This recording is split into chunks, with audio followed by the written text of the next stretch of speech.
विपक्ष ने जो संकल्प लिया है उसकी सराहना करता हूं। उनके भाषण के एक एक बात से मेरा और देश का विश्वास पक्का हो गया है कि इन्होंने लंबे अरसे तक वहां रहने का संकल्प ले लिया।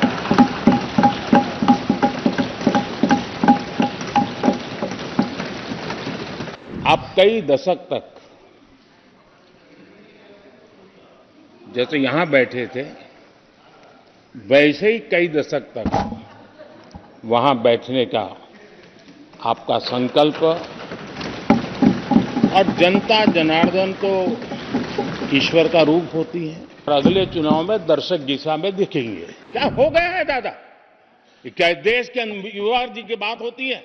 समाज के सब वर्ग नहीं होते हैं? क्या देश की नारी की बात होती है? देश की सभी नारी नहीं होती है? कब तक टुकड़ों में सोचते रहोगे? कब तक समाज को बांटते रहोगे? सब सीमा करो, सीमा करो। बहुत तोड़ा देश को। आज विपक्ष की जो हालत होगी ना, इसकी सबसे दोषी कांग्रेस पार्टी है। विपक्ष ने जो संकल्प लिया है उसकी सराहना करता हूं। उनके भाषण के एक एक बात से मेरा और देश का विश्वास पक्का हो गया है कि इन्होंने लंबे अरसे तक वहां रहने का संकल्प ले लिया।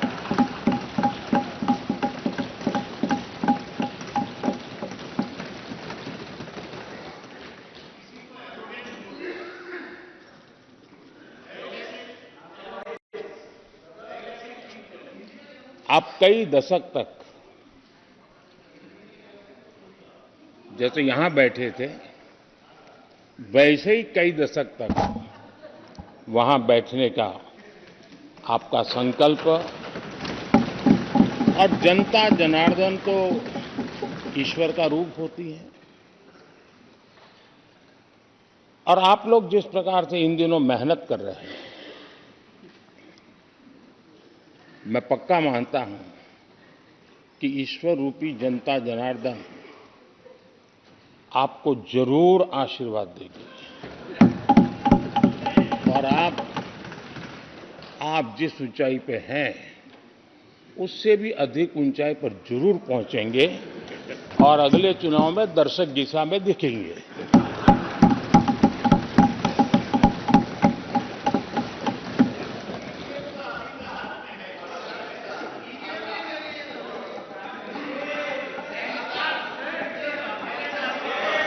अधीर रंजन जी, इस बार आपने आपका कॉन्ट्रैक्ट उनको दे दिया है क्या?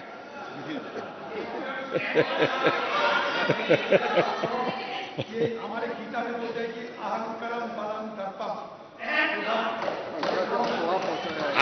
आपने इन्हीं चीजों को पचाया है। मैं देख रहा हूं कि आप में से बहुत लोग चुनाव लड़ने का हौसला भी खो चुके हैं। और मैंने सुना है बहुत लोग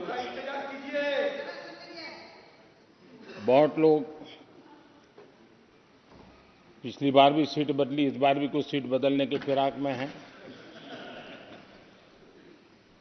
और मैंने सुना है बहुत लोग अब लोकसभा के बजाय राज्यसभा में जाना चाहते हैं।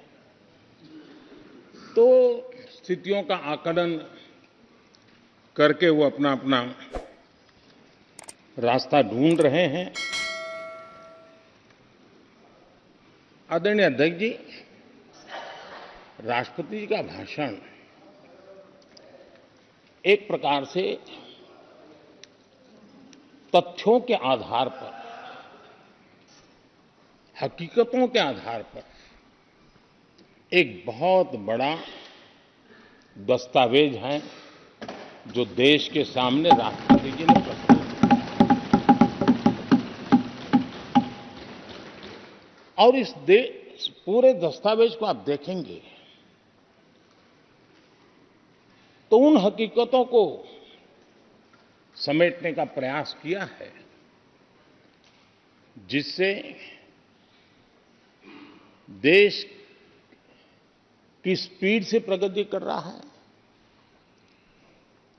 किस स्केल के साथ गतिविधियों का विस्तार हो रहा है, उसका लेखा जोखा आदरणीय राष्ट्रपति जी ने प्रस्तुत किया है।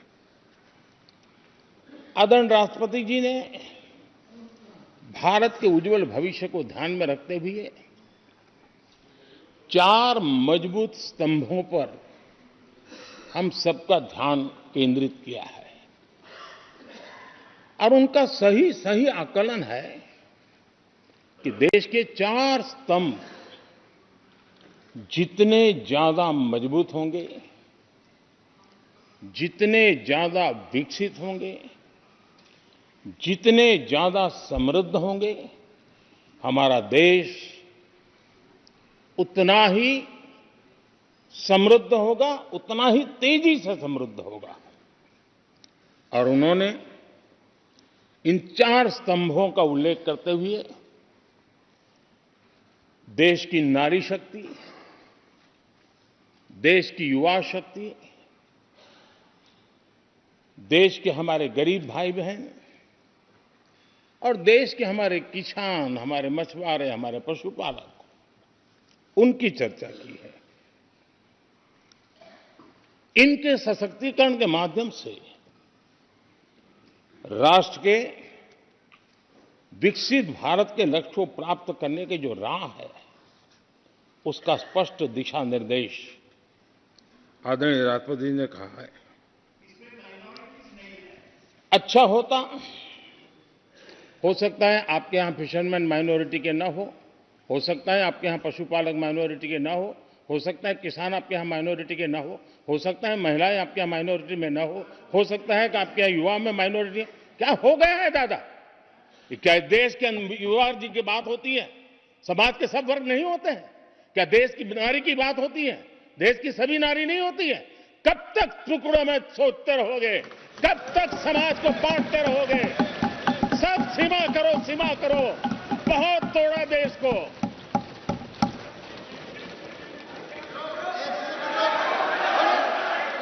आदरणीय अध्यक्ष जी, अच्छा होता कि जाते जाते तो कम से कम इस चर्चा के दरमियान कुछ सकारात्मक बातें होती, कुछ सकारात्मक सुझाव आते, लेकिन हर बार की तरह आप सब साथियों ने देश को बहुत निराश किया,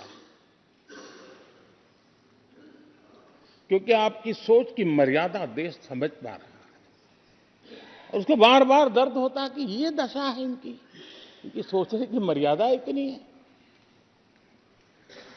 आदरणीय अध्यक्ष जी, नेता तो बदल गए लेकिन टेप रिकॉर्डर वही बज रही है,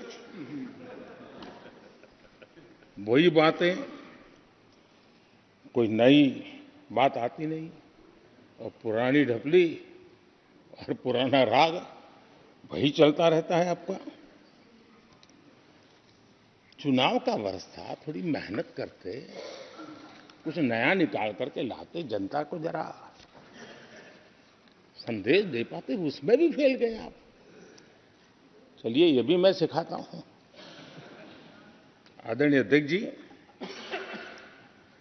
आज विपक्ष की जो हालत होगी ना, इसकी सबसे दोषी कांग्रेस पार्टी है।